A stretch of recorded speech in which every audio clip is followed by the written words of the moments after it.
কারণ হচ্ছে যে মসজিদের ভিতরে কোনো শোরগোল হবে না, মসজিদ শান্ত থাকবে। কেউ একজন কথা বলে বাকিরা সামনে তবে তারা শুনবেন।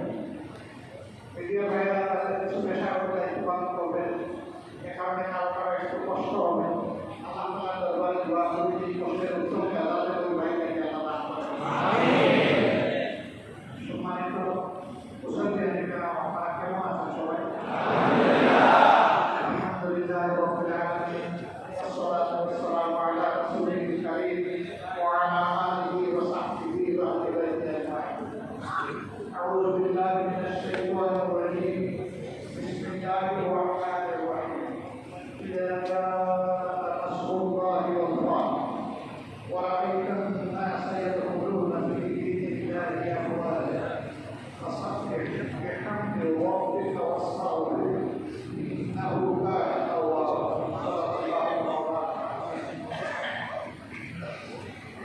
আমরা মহান দরবারে অসংখ্য শুকরিয়া আদায় করছি। আমাদের দীর্ঘ 14 বছর কারাগারের ভিতরে আছে, মাথার উপরে মৃত্যুর পরোয়ানা। আল্লাহ এই বান্দা সবসময় আল্লাহ তাআলার উপরে মুতাওয়াক্কিল ছিলেন। তিনি কখন আল্লাহর উপর থেকে তার তাওয়াক্কুল হারান, চরম পর্যায়ে পরিচয় দিয়েছেন। আপনারা দেখেছেন এই বয়সে তিনি বাংলাদেশ জামাত ইসলামের সরকারি ভারপ্রাপ্ত সেক্রেটারি জেনারেল ছিলেন। তাকে একজন থেকে আগে ফেলে পায়ে ডান্ডাবাড়ি পড়িয়ে হাতে হ্যান্ডকাপ দিয়ে থানায় চাপা হয়েছে। তারপর শারীরিক নির্যাতন, মানসিক নির্যাতন করা হয়েছে। কিন্তু তার মন থেকে কখনো একটি মুহূর্তের জন্য হাসি ফুটিয়ে তোলেন। তিনি সব কিছু আল্লাহর জন্য সন্তুষ্ট দিতে কবুল করেছেন।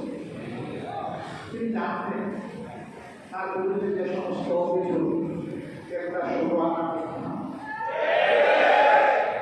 শুধুমাত্র দিনের একজন হাতের মানবতার একজন হাতের স্তব্ধ করে দেওয়ার জন্য এবং তার আমাদের মধ্যে সিনিয়র দায়িত্বশীলদেরকে ঠান্ডা মাথায় নির্মমভাবে করা হয়েছে।